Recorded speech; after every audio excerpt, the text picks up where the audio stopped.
শুভ সকাল বন্ধুরা, কেমন আছো তোমরা সবাই? আশা করি সবাই ভালো আছো, সুস্থ আছো। আজকে সকালের ভিডিওটা দেখো, আমি আমার ঠাকুর ঘর থেকেই শুরু করলাম। সকালবেলা স্নান সেরে ঠাকুর পুজো করে নিচ্ছিলাম। ঠাকুর পুজো দিয়ে এখন দিচ্ছি তুলসী তলায় জল। আগে আমি বাইরেই তুলসী তলায় জল দিতাম, তোমরা দেখেছো তো, সেটার জন্য আমাকে অনেক কথা শুনতে হয়েছে। যার কারণে আমি এখন একটা ছোট্ট তুলসী গাছ এনে টবে বসিয়ে নিয়েছি, আর এটা আমার ঘরে জানলার সাইডে। তারপরে দেখো তুলসী তলায় একটু ধূপ দেখিয়ে বাকি কাজকর্মগুলো আজকে করব সারাদিনে। আর আমি স্নানের আগে জামা কাপড় ছিল সেগুলো একটু কেচে নিয়েছিলাম, সেগুলো বাইরে মেলে দিয়েছি। আর আজকে ওয়েদারটা খুব একটা ভালো নয়, ওয়েদারটা কিন্তু ভীষণ খারাপ, একদম রোদ ওঠেনি, মেঘলা মেঘলা রয়েছে। যাই হোক, তারপর রান্নাবান্না সেরে নিয়েছি। কী রান্নাবান্না করেছি তো দেখতেই পাচ্ছ তোমরা।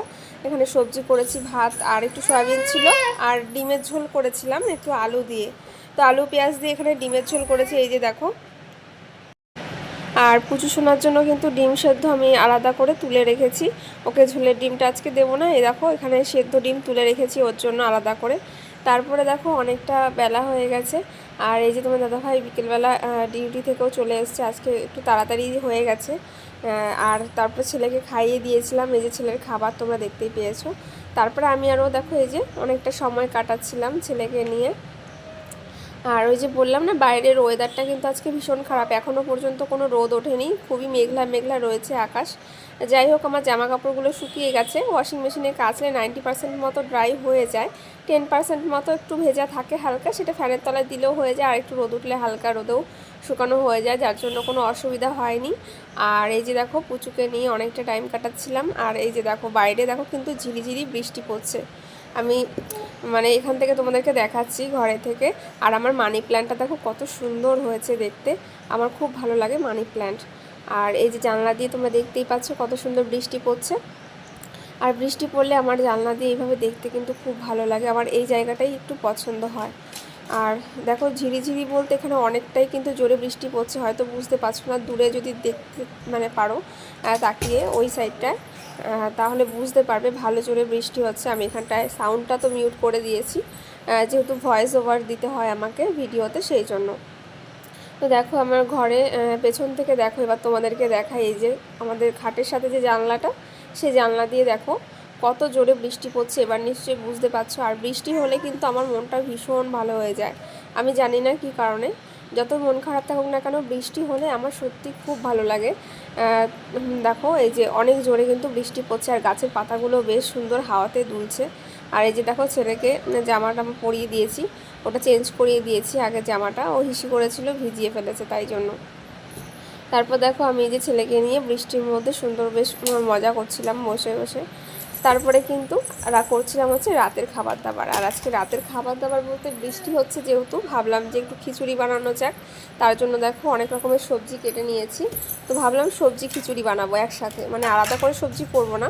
আর এখানে দেখো চাল ডাল ভালো করে কিন্তু এখানে ধুয়ে রেখেছি, একটু বেশিক্ষণ আগেই আমি ধুয়েছিলাম, যার জন্য একটু বেশি ভিজে গেছে আর কি। যাই হোক, দিয়ে প্রেশার কুকারে দেখো এই যে সবজি হালকা একটু ভেজে তারপরে এখানে চাল ডালগুলো একটুখানি নেড়েচে তারপরে সিটি দিয়ে নেব। আর এভাবে করলে কিন্তু বেশ খিচুড়িটা খেতে ভীষণ টেস্টি হয়, আমার তো খুব ভালো লাগে।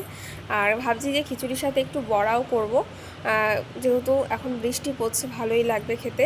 এ দেখো কয়েকটা বড়াও কিন্তু করেছি, এর মধ্যে পেঁয়াজ লঙ্কা দিয়েছি। আর এই দেখো আমাদের খিচুড়ি কিন্তু হয়ে গেছে। আর খিচুড়িটা কীরকম হয়েছে দেখো, খিচুড়িতে একটু বেশি দিয়েছি সবজিটা, আসলে সবজি খেতে মানে এমনিতেও খাওয়া হয় না সেইভাবে, আর আজকে সকালে করেছিলাম একটু সবজি। তো দেখো এই যে সবজি দিয়ে একবারে খিচুড়িটা করেছি, আর খেতে কিন্তু খুবই ভালো হয়েছিল, টেস্টি। আর এরকম বৃষ্টির সময় খিচুড়ি খেতে কিন্তু খুব ভালো লাগে। আর এই বছর এই বৃষ্টির সময় প্রথম খিচুড়ি করলাম, কারণ এর আগে মানে এই বছরে আর করা হয়নি আমার। তারপরে দেখো এখানে বড়া করেছিলাম, আর এটা হচ্ছে পরের দিনের ভিডিও ক্লিপ। পরের দিন কিন্তু আমি সকালবেলা চলে এসেছিলাম এই বাড়িতে ছেলেকে নিয়ে, তার কারণ আছে, এই যে দেখো বাবা এখন গাড়ি বার করছে। তো আমরা যাব হচ্ছে এখন একটু লোকনাথ পুজো দিতে, মানে আমার ছেলের মানত রয়েছে তা সেই জন্য। আর ছেলেকে আমি নিয়ে যাব না, কারণ ছেলে এমনিতেও ঘুমিয়ে পড়েছে, আর ছেলের এখনও চুল ফেলা হয়নি, মানে জন্মের সময় যে চুল, মানে সেই চুলটা আমি এখনও ফেলিনি, তাই জন্য নেব না। আর এই যে দেখো আমি বাবা আমাকে নিয়ে এসেছি এখানে লোকনাথ পুজো দিতে। তো এখানটায় মন্দিরে একটু মানত ছিল, ওই জন্য ছেলেকে পুজোতে আসলাম। তো অনেকটা টাইম লেগে গেছে এখানে, আর এখানে প্রচুর ভিড়ও হয়, মানে এখন সেরকম লোক দেখতে পাচ্ছ না, আর একটু পরে আরও ভিড় হবে। আর এই যে এখানে হচ্ছে ঠাকুর, এই দেখো খুব সুন্দর করে পুজো হয়। আর আমরা এইখান দিয়ে যখন নবদ্বীপ যাওয়া আসা করি না, এই রাস্তা দিয়ে যাওয়া আসা করি বেশিরভাগ সময়। উপোস করেছিলাম আর বাড়ি থেকে কিছু ফল নিয়ে এসেছিলাম পুজো দেবো বলে। এখানে এসে ফলটা বানিয়ে তারপরে ঠাকুরের জন্য দিয়েছি। আর এই যে দেখো এখানে সামনেটা সুন্দর করে সাজানো হয়েছে। আমাদের এখানে পুজো দিতে দিতে কিন্তু অনেকটা বেলা হয়ে গেছিলো, প্রায় 2-2:30 বেজে গেছিলো। তারপর এখানে প্রসাদ দেওয়াও হচ্ছিলো। কচু সোনাকে বাড়িতে রেখে এসেছি বলে এখানে আর প্রসাদ খাইনি, আমাদের ভোগের বাটাটা নিয়ে চলে এসেছি। আর বাড়িতেও দেখো নিরামিষ রান্নাবান্না হয়েছে, যেহেতু আজকে পুজো দিয়েছিলাম। এখানে পটল সর্ষে হয়েছিল, ডাল, মুগের ডাল হয়েছিল। মুগের ডাল খেতে আমার ভীষণ ভালো লাগে। তো তারপরে কিন্তু দুপুরে খাওয়া দাওয়া করে মানে আমার বাপের বাড়ি থেকে তারপরে চলে এসেছিলাম আবার এই বাড়িতে বিকেলবেলা। বাবা দিয়ে গেছিলো আমাকে আর পুচুকে। তো এই হচ্ছে আজকের ভিডিও। কেমন লাগলো অবশ্যই তোমরা জানিও। আবার নেক্সট দিন দেখা